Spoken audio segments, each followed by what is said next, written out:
I know people make fun of me in all my videos, but every video I make is in direct response to a question that comes into me concerning the subject. And that's, as you can tell, is usually carburetors or brake boosters. Anyway, so now we're going to discuss the most recent question that came into me.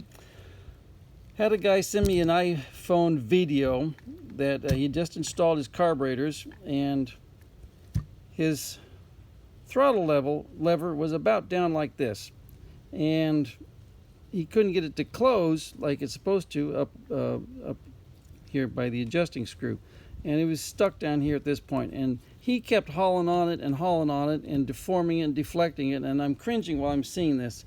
You know, the pushing on it as hard as you can is not going to correct anything, and he's trying to figure out why he had this issue. And I was trying to figure it out myself, because there's the only way you can really get this throttle plate and lever out of adjustment is if the butterfly is shifted position, which is very unusual.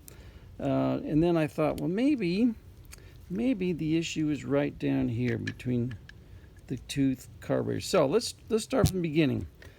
Your initial adjustment, you back this out. Back your screw out until it just touches,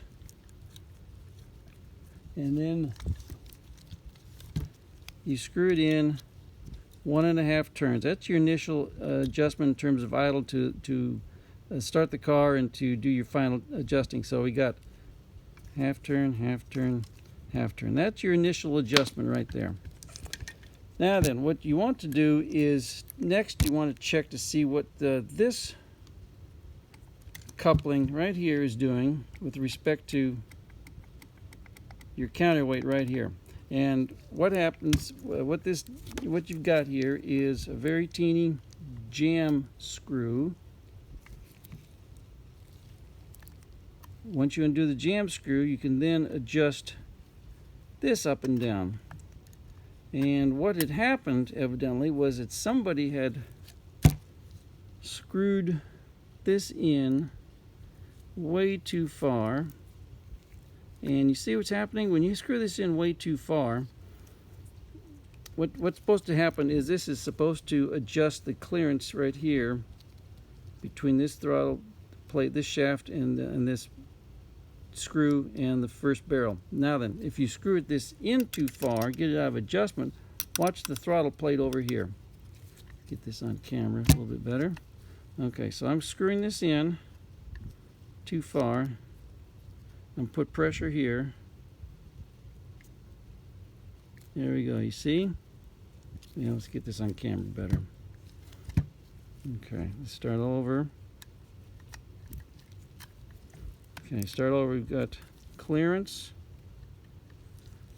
What's our clearance, Clarence? Okay, we got clearance right here, and we got our 1.5 turns here for initial idle. And if this thing is out of adjustment, watch the throttle lever.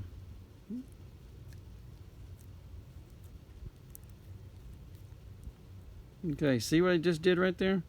See this little teeny screw right here is putting too much pressure on this pin and the shaft and artificially opening the first barrel.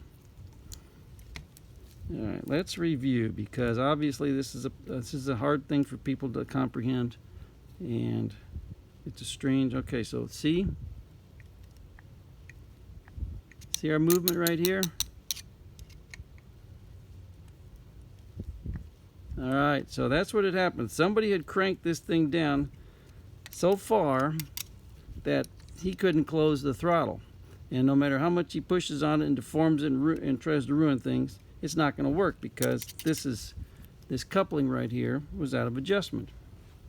So proper adjustment is you back this off. Now understand, you're doing this on the carburetor, on the engine, with bending over the fender. So this is bending over the fender, and you're trying to adjust this little thing. So it's a real, not a total PIA, but it'll give you something to think about. All right, so now we've got this adjusted to where you got slop right here, slack. we've got our 1.5 turns down here for our initial adjustment, and then you can leave this loose until you get the carburetors tuned, until you get your idle set where you want it, because where you end up with your idle setting is going to determine where this gets tightened. So you can leave this loose for the time being as long as it stays closed while you're adjusting things. You don't want this to artificially flop open and create a high idle, and you start adjusting to an artificial high idle. But let's assume you've got your idle set here and you want to adjust this guy right here. And what you're going to do is screw this down until it just touches. Check it. It's a little tight. It can be just a smidge tight, smidge loose. So we got that little teeny bit of movement. Maybe you can see that over here. A little bitty tiny bit of movement is okay. And then you snug this down, and this can actually change the settings. You still have a little bit of movement. And what this does is when you floor the throttle and the throttle backs off, this pin right here artificially closes your second barrel, and then the very last bit of the closing is done by the vacuum of the engine. And that's how you set this thing up. And that's also how, if this thing's out of adjustment, you cannot close your first barrel throttle.